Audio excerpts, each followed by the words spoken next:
நீங்க என்ன சொல்லியிருக்கீங்க, முதல் கையெழுத்து HRNC அபாலிஷன் சொல்லியிருக்கீங்க இல்லையா? அதுல 3 பங்கு கேள்வி இருக்கு. 3 பக்கம் 3 பங்கு.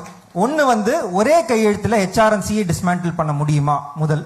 ரெண்டாவது, கோயில்களை அப்ப யாரு பாத்துப்பாங்க. மூணாவது, இப்ப 20% ஆஃப் கோயில் கலெக்ஷன் கவர்மெண்ட்டுக்கு போகுது. அப்ப அது போச்சுன்னா கவர்மெண்டோட ஏற்கனவே காசு இல்லைன்றாங்க, இந்த காசும் இல்லைன்னா என்ன பண்ணுவாங்க? இந்த 3 பார்ட். எனக்கு ரொம்ப சந்தோஷங்க. முக்கியமான கேள்வியை சரியான நேரத்தில் கேட்டிருக்காங்க. ஏன்னா எனக்கும் ஒரு வாய்ப்பு, இதுக்கு ஒரு பாலிசி கைட்லைன் எங்க மைண்ட்ல இருக்கக்கூடிய திங்கிங் உங்கள்கிட்ட ஷேர் பண்றதுக்கு ஒரு வாய்ப்புங்க. சார், இன்னைக்கு எதற்காக நாம் HRNC வேண்டாம் என்று சொல்லுகின்றோம்? ஏன் வேண்டாம் என்று சொல்லுகின்றோம் என்றால், HRNC அவங்க என்ன வேலை செய்யணுமோ அந்த வேலையை விட்டுட்டு மிச்சம் எல்லா வேலையும் செய்யறாங்க. இதனால ஃபர்ஸ்ட் கண்டிஷன் HRNC போகணும். செகண்ட் வரலாம் சார், எப்படி அதை சரி பண்ண போறோம், வாட் இஸ் தி ஆல்டர்னேட்டிவ் நான் ஷேர் பண்றேங்க சார். கோயில் யாருகிட்ட போகணும்? இன்னைக்கு சென்னையில காளிகாம்பாள் கோயில் உதாரணமா எடுத்துக்கலாம் sir. It's very famous temple. Kalikambal கோயிலுக்கு நம்ம எல்லாரும் போயிருக்கோம். இப்ப காளிகாம்பாள் கோவில் யாருக்கு சொந்தம்? விஸ்வகர்மா சமுதாயத்திற்கு சொந்தம். இப்ப காளிகாம்பாள் கோயில் எப்படி நடத்துறாங்கன்னா, 10,500 விஸ்வகர்மா சமுதாயம் சென்னையில் இருக்கிறவங்க, அவங்க 6 ட்ரஸ்டியை தேர்ந்தெடுக்கணும். Everybody will vote. எவ்வளவு டெமோக்ராட்டிக் பாருங்க. ஏன்னா first right of the temple belongs to community. அதுக்கு தான் கோயில் கட்டினாங்க. எல்லா கோயிலுக்கும் இதே மாதிரி தமிழ்நாடு முழுசு நீங்க பாத்தீங்கன்னா every temple is like this.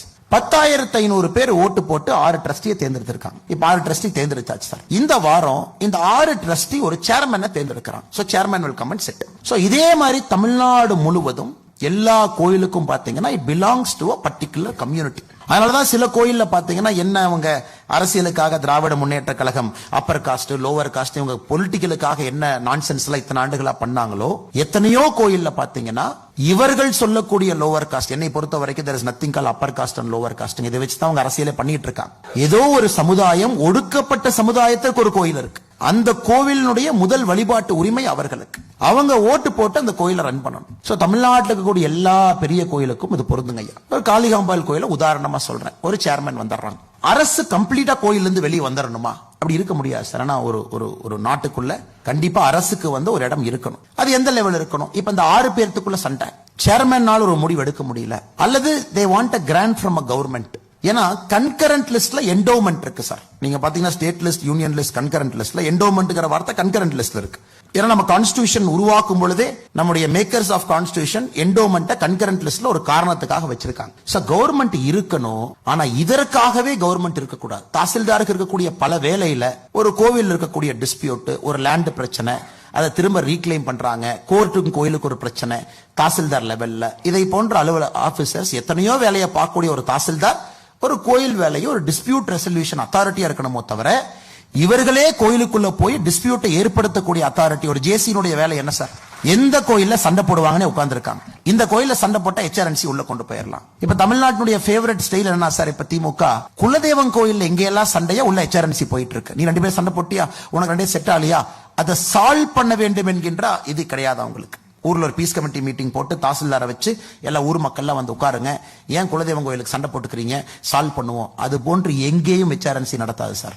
சண்டையா ஒரு குரூப் நேரா HRNC போய் பெட்டிஷன் போடுறாங்களா, HRNC ஆக்ட்னுடைய செக்ஷன் இன்வோக் பண்ணி நேரா போய் அந்த கோயிலை கண்ட்ரோல் எடுத்து ஃபிட் ஆபீசர் போட்டுருவாங்க சார். இது நாங்க ஏதோ மேம்போக்கா அப்படியே பேசல சார். நிறைய ஸ்டடி பண்ணி யோசிச்சு பிராக்டிக்கலான ஒரு சொல்யூஷன் இருக்கிறனால தான் ஸ்ரீரங்கத்துல நம்முடைய பாத யாத்திரை 100வது தொகுதியில் நாங்க சொன்னோம் HRNC நம்ம எடுத்துருவோம். So temples have to go back to the community to sustain itself. இல்ல டெம்பிள் சஸ்டைன் ஆகாதுங்க சார். இன்னைக்கு கோயிலை பொறுத்தவரை 12%, 6%, 18% மட்டும்தான் உங்களுடைய உண்டியல் பணத்தை எடுக்க முடியும். Administrative cost 12%, auditing cost 6%, 18%. ஆனா இன்னைக்கு நீங்க பாத்தீங்கன்னா ஒரு HRNC அதிகாரியினுடைய டீ செலவுக்கு அவங்க போடுற சென்னையில போடுற மீட்டிங் செலவை ஏதோ ஒரு HRNC கோயில் கணக்கு காட்டியிருப்பாங்க. இனோவா கார் எங்கேயோ ஒரு இடத்துல வாங்கியிருப்பாங்க. இன்னைக்கு திருச்செந்தூர் டெம்பிள்ல 5000க்கு மேற்பட்ட பசுக்கள் தானமாக கொடுக்கப்பட்டது ஆடிட்டிங்ல இல்ல. That is missing. பழனியில போன வாரம் பழனி அபிஷியலா பஞ்சாமிர்தம் டெம்பிள் விற்கக்கூடிய கடையில ஊசி போன பஞ்சாமிரத்தை வித்துக்கிட்டு இருந்தாங்க.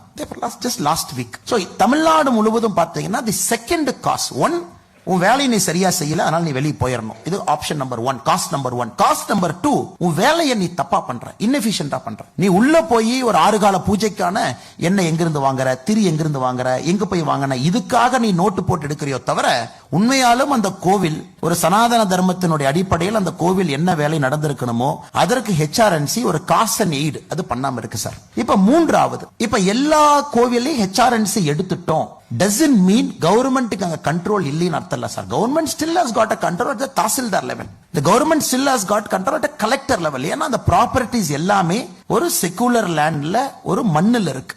அவங்களுக்கு கண்ட்ரோல் எங்க? when there is a dispute, when there is a court procedure, when there is a land issue, when there is a land procedure.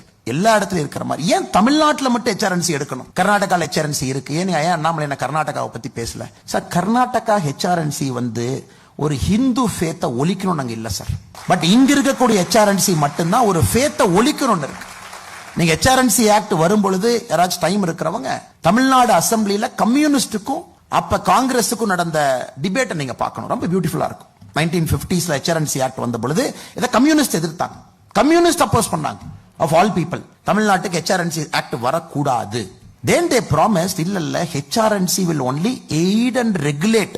ஏற்கனவே கோயில் இருக்கக்கூடிய என்னென்ன சம்பிரதாயங்கள் இருக்கோ நாங்க எய்டு பண்ணி ரெகுலேட் பண்றதுக்கு மட்டும்தான் இருக்கோ தவிர நாங்க எக்ஸ்ட்ரா எந்த வேலையும் செய்ய மாட்டோம்னு கன்வின்ஸ் பண்ணி தான் HRNC ஆக்ட் தமிழக சட்டமன்றத்தில் பாஸ் ஆச்சு. ஃப்ரீயா இருக்கிறவங்க அந்த டிபேட் நீங்க படிச்சு பார்க்கலாம்.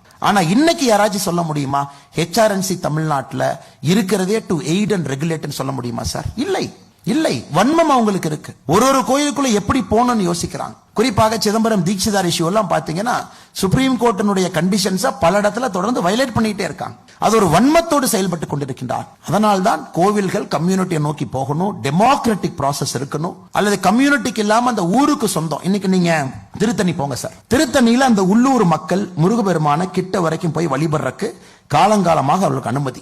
ஆனா இன்னைக்கு திருத்தணியில உள்ளூர் மக்கள் போய் முருகபெருமான போய் பார்க்கணும்னா 200 ரூபாய் பணம் வாங்கிட்டு அந்த ஸ்பெஷலுக்குள்ள போய் நிக்கணும். யாத்திரையின் போது அவங்க எல்லாம் கம்ப்ளைண்ட் பண்ணாங்க, சார் எங்க ஊர் கோயில் ஃபர்ஸ்ட் ரைட் எங்களுக்கு, நாங்க ஏன் 200 ரூபாய் பணம் வாங்கிட்டு ஏன் போனோம்? Sir the fundamental concept of temple itself is defeated. temple first right belongs to that locality. அந்த ஊர் மக்களுக்கு தான் முதல் ரைட். நாமெல்லாம் டூரிஸ்ட். நான் கரூர்ல இருந்து கிளம்பி கோயம்புத்தூர்ல இருந்து கிளம்பி திருத்தணி போறேன்னா சார், நான் யாராக இருந்தாலும் my right is secondary to the people of Tiruttani. திருத்தணில யாராக இருக்கட்டும், எந்த கம்யூனிட்டி வேணாலும் இருக்கட்டும், எப்படிப்பட்ட மக்களாக இருக்கட்டும், ஃபர்ஸ்ட் ரைட் அவங்களுக்கு. இதை உடைப்பதற்கு எந்த HRNCக்கு அனுமதி இல்ல சார். இது மூன்றாவது பெரிய பிரச்சனை. ஏன்னா அந்த மண்ணினுடைய தன்மை. நான்காவது பிரச்சனை, இன்னைக்கு எல்லா கோயில் எப்படி இருக்கு சார்? டெம்பிள் இவ்வளவு பணம் வருது, அதான் நீங்க என்டோமென்ட் டிபார்ட்மெண்ட் டெபாசிட்ல வச்சிருக்கீங்க 300 கோடி 340 கோடி காலங்காலமா வச்சிருக்கீங்க. டெம்பிள சுத்தி எப்படி இருக்கு sir? the sewage very bad. டெம்பிளுக்கு வர்ற பக்தாதிகளுக்கு அப்சல்யூட்லி ஜீரோ ஃபெசிலிட்டி.